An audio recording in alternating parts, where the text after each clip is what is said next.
कि यार मैं रियलिटी शो कैसे करूंगी, ये सब लोग इतने पुराने हैं, इतने सीनियर हैं मुझसे। आपकी एक रील है एलविश यादव के साथ, आप कौन सी? हाथ मिलाते हैं, दोनों बैठे रहते हैं और हाथ मिलाते हैं, और उसको फ्रेम बनाकर बताया गया कि लिखा, एक पोस्ट लिखा गया है कि अभी हाथ मिलाया है फिर गले लगना है, समथिंग समथिंग रैंडम। अरे यू वोंट बिलीव, ये ना मैंने कहीं देखा था। तो ये ना जो रील वो जो हाथ में लाने वाली थी, उसके 2-3 दिन बाद, अब मुझे शायरी ना पढ़ने का शौक है, मैं लिखती विखती नहीं हूँ, पर मुझे पढ़ने का बहुत शौक है, शायरियाँ। तो मैंने कोई शायरी पढ़ी और मैं अपने भाई के ऑफिस में बैठी हुई थी, तो उनके पास कैमरा है, उनके पास पूरी टीम है, उन्होंने रिकॉर्ड कर दी।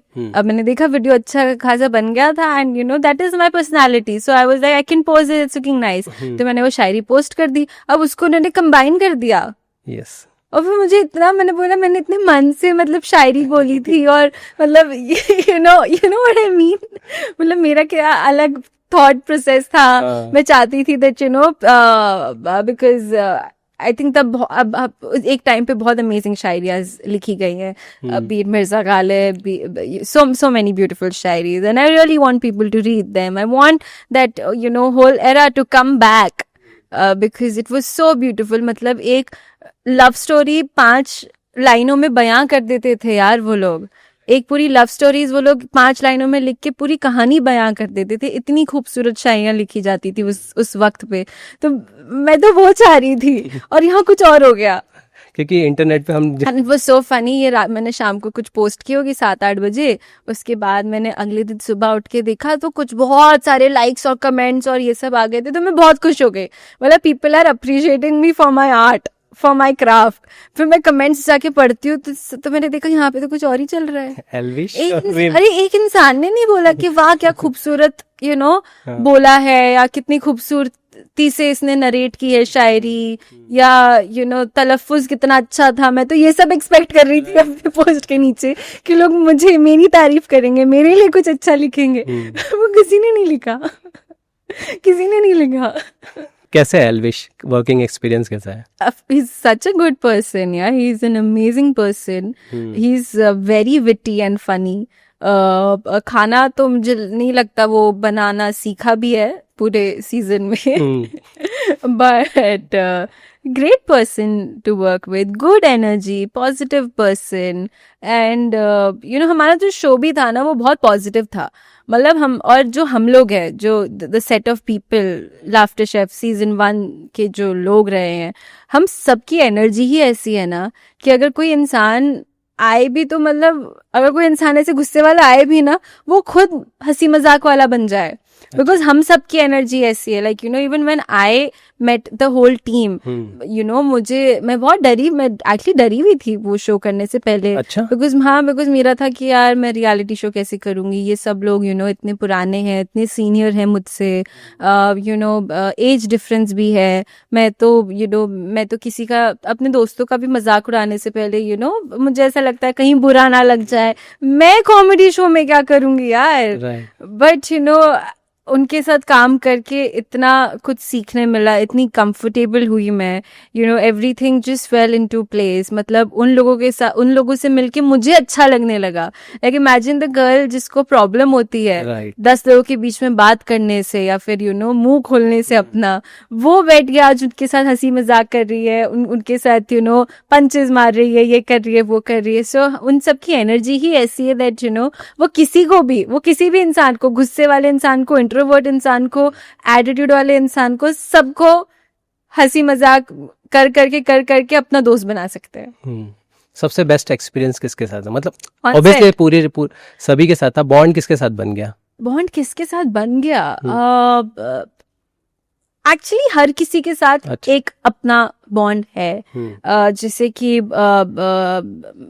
कृष्णा भैया एंड कैश के साथ मेरा एक बहुत अलग बॉन्ड है। फॉर मी कृष्णा भैया जेन्युइनली वो जिस तरह इवन ऑन सेट बात करते थे, या फिर कभी कभी बैक स्टेज से कुछ थोड़ा खाने के लिए ले आते थे, बिकॉज हमें टाइम नहीं मिलता था, हमारे लंच ब्रेक्स भी कभी कभी शाम के 4-4 5-5 बजे होते थे। तो उनके साथ एक जेन्युइनली वैसा फैमिली टाइप, कैश के साथ एक जेन्युइनली एक दोस्त जैसा बॉन्ड है मेरा। विक्की भैया, मैंने उनको राखी बांधना शुरू कर दिया है, सो वो एक्चुअली मेरे भैया है अब। और मैंने अंकिता दी को भी राखी बांधी है, बिकॉज भाई भाभी को भी राखी बांधते हैं, तो वो जेन्युइनली मेरे भाई हैं। मतलब मैंने उनको जब मैं लाफ्टर शेफ का हिस्सा नहीं थी तब भी मैंने उनको कई बार कॉल किया है कि भैया ऐसा हो गया, वैसा हो गया, या ये है या वो है। सो हर किसी के साथ एक बहुत खूबसूरत बॉन्ड है। जन्नत और मैं पिछले 15 साल से दोस्त है। उस सेट पे हमारी दोस्ती और गहरी हो गई, और because we spend so much time together, उसके साथ मेरी दोस्ती और गहरी हो गई। जो हमारी दोस्ती थी वो दुनिया को दिखी, that how we are as friends. And like Ali was my partner this season, he is a great cook. तो उसके साथ तो मैं यही बोलूँगी कि हाँ, मुझे खाना बनाने की मैंने बहुत सारी चीज़ें सीख ली। उसके साथ क्या बॉन्ड बना क्या नहीं, वो दैट्स ऑल सेकेंडरी। उसके साथ खड़े रह के खाना बनाना मैंने सीख लिया, दैट इज़ मोर इम्पॉर्टेंट। तो हर किसी के साथ एक अपना बहुत अच्छा बॉन्ड बना है मेरा। लाइक करण कुंद्र, लाइक विद करण हमने एक्चुअली एक पूरा शो साथ में कर दिया, लेकिन हम इतने अच्छे दोस्त कभी नहीं बन पाए जितने हम इस सेट पे दोस्त बन गए। मैंने वो पॉडकास्ट देखा था भारती वाला, तो उसमें वो जहाँ वो बताती है कि जब आपका एक्सीडेंट हुआ था उस समय अंकिता का जो रिएक्शन था उन्हें चुप हो जा बहन। नहीं, but she is a darling of a person, and वो इतनी ऑनेस्ट है ना। लाइक आई थिंक वो कहीं ना कहीं उनमें से ये जो मतलब सोच समझ के नहीं बोल सकती दैट कि नहीं आई हैव टू से this, like I have to politically be correct. अच्छा, वो दिल से इतनी साफ है कि वो जो सोचती हैं वो बोल देती हैं। और उनका वो कहना भी बहुत जेन्युइन कंसर्न था। तो आपको नहीं हो रहा था यार मुझे मेरे साथ ऐसा हो गया और ये कह रही है गया गया? तब मेरे लिए दुनिया साइलेंस हो चुकी थी, तो मुझे उस वक्त एक्चुअली किसने क्या बोला क्या नहीं बोला मुझे कुछ याद ही नहीं है। मुझे वो 2 मिनट नहीं याद है। ओके, मतलब वो हुआ, वहां से वैनिटी जाने तक के 2 मिनट मुझे याद नहीं है। उसके बाद मैं नॉर्मल हूँ, मतलब नॉर्मल तो नहीं, बट उसके बाद मैं okay this has happened, what next, how should I cure this, how should I what's like मेरा फास्टेस्ट रिएक्शन क्या होना चाहिए इस चीज को खराब होने से रोकने का। वो फिर मेरा शुरू हो गया था। बस 2 मिनट याद नहीं है मुझे, just 2 minutes, I don't remember. But वो एक हिम्मत चाहिए होती है उस पिक्चर को पोस्ट करने के लिए भी। तो आपको भी था कि डर था कि ऐसी अगर पिक्चर सामने आएगी? मुझे रोका तो था, रोका गया था। मुझे रोका भी गया था, बट देन ऑल्सो जिसे पता नहीं यार, पता कभी कभी मैं बहुत स्पीचलेस हो जाती हूँ जब मुझसे लोग ये सब चीज़ें पूछते हैं, बिकॉज अब मैं कैसे समझाऊं दैट इसे मेरा ऊपर वाले में यकीन बोलो, या जैसे मैं सबको कहती हूँ कि आप थोड़ा सा यकीन दिखाओगे ना ऊपर वाले में, ऊपर वाला आपको ऐसी हिम्मत देगा ना कि आपको खुद कभी कभी रियलाइज नहीं होगा कि मुझ में इतनी हिम्मत आई कहाँ से जो मैंने ये झेल लिया।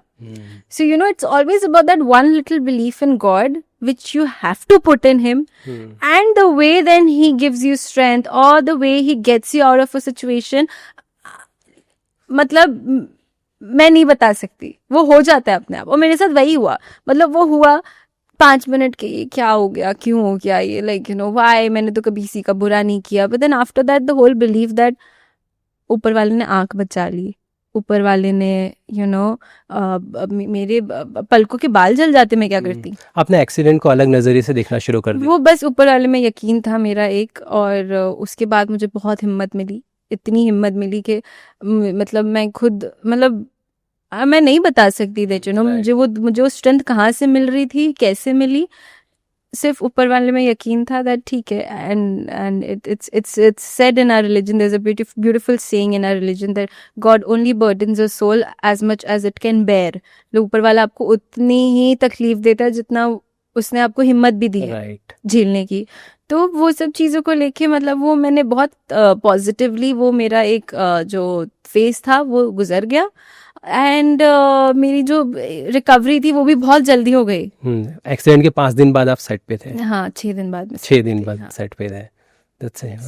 कि चलो करते हैं काम, फिर लेकिन लाइक चलो करते हैं काम, और उसके बाद ऐसा नहीं है कि मैं बहुत केयरलेस होके सेट पे आ गई थी। exactly, डॉक्टर्स के पास हाँ। गई थी मैं, डॉक्टर्स ने मुझे गो अहेड दिया, डॉक्टर्स ने बोला दैट आप मेकअप अवॉइड कर देना। मैंने बोला ठीक है, थोड़े बहुत निशान थे, अवॉइड कर दिया, इट्स ओके। उधर उधर मेकअप नहीं किया मैंने। And it's at the end of the day it's all about grace, how each situation, how graceful you can be about every situation in life.